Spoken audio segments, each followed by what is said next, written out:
যারা কবরস্থ হবে না, বারজাখী জীবনে যে যেখানে তার ধ্বংসাবশেষ থাকুক, সেখানে একটা প্রেশার প্রত্যেকটা মানুষকে দেয়া হবে, একটা চাপ থাকবে। একটা হাদিসে আসছে, নবী করিম সাল্লাল্লাহু আলাইহি সাল্লাম বলেছেন, এই চাপ থেকে কেউ রেহাই পাবে না। যদি কবরের চাপ থেকে কেউ রেহাই পায়, তাহলে সে সাদ ইবনে মুআজ রাদিয়াল্লাহু তাআলা একজন সাহাবীর কথা বলেছেন, তিনি পাবেন।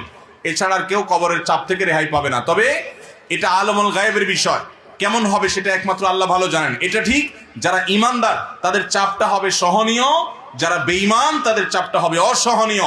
এই জন্যই কবরের এই জগৎটা সম্পর্কে সবচেয়ে বেশি ভয় পেতেন সাহাবায়ে কেরাম এবং খুদ রাসূল আকরাম সাল্লাল্লাহু আলাইহি ওয়াসাল্লাম সাবধান করতেন। তিনি বলেছেন, কবর হলো আউয়ালু মানাজিলিল আখিরাহ, আখিরাতের প্রথম ধাপ। যে ব্যক্তি এই ধাপে পার পেয়ে যাবে, তারপরে সব ধাপগুলো সহজ হবে ইনশাআল্লাহ। অতএব ভাইরা আমার, কবরের এই চাপ থেকে আসলেই কেউই রেহাই পাবে না। এমনকি মুসলমানদেরকেও, ইমানদারদেরকেও চাপটা দেওয়া হবে, তবে তাদেরটা কাফের এবং পাপিষ্ঠদের চাইতে ভিন্নতর হবে, সহজতর হবে, কিন্তু হবে।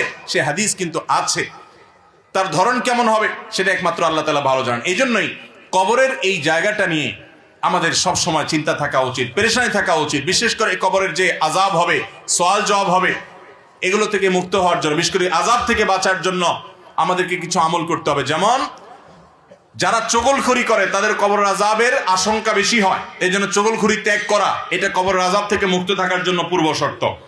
আরেকটা হলো পেশাব থেকে ভালো করে পরিচ্ছন্ন হওয়া, পবিত্র হওয়া, ঘর বাড়ি জামা কাপড় শরীর পেশাবে মাখামাখি না করা, যত সম্ভব পেশাব থেকে পরিচ্ছন্ন থাকা। কারণ নবী রাসূলুল্লাহ সাল্লাল্লাহু আলাইহি ওয়াসাল্লাম বলেছেন, ইস্তানজাহু মিনাল বাউল, তোমরা পেশাব থেকে পবিত্র হও ভালো করে। ফাইন্না আম্মাতা আযাবিল কবরি মিনহু, কারণ বেশিরভাগ কবরের আযাব পেশাবের কারণে হয়। এই জন্য পেশাব থেকে পরিচ্ছন্ন হতে হবে। কবরের আযাব থেকে মুক্ত থাকার জন্য, নাজাতের জন্য রাতে সূরা মুলক তেলাওয়াত করতে হবে। নবী সাল্লাল্লাহু আলাইহি ওয়াসাল্লাম বলেছেন, যারা রাতে শোয়ার আগে সূরা মুলক তেলাওয়াত করে, আল্লাহ তাআলা তাদেরকে কবরের ফিতনা থেকে বাঁচিয়ে রাখেন।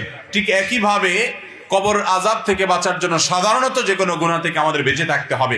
আল্লাহ তাআলা আমাদের সবাইকে সেই তৌফিক দান করুন। তাহলে ভাইরা আমার, কবরের যে চাপের কথা বলা হয়েছে, হাদিসের ভাষ্যমতে সেটা সকলকে দেওয়া হবে, এমনকি ঈমানদাররাও সেটা থেকে রেহাই পাবে না। এই জন্যই সাহাবায়ে কেরাম অনেক ভয় পেতেন কবরের জগৎ নিয়ে।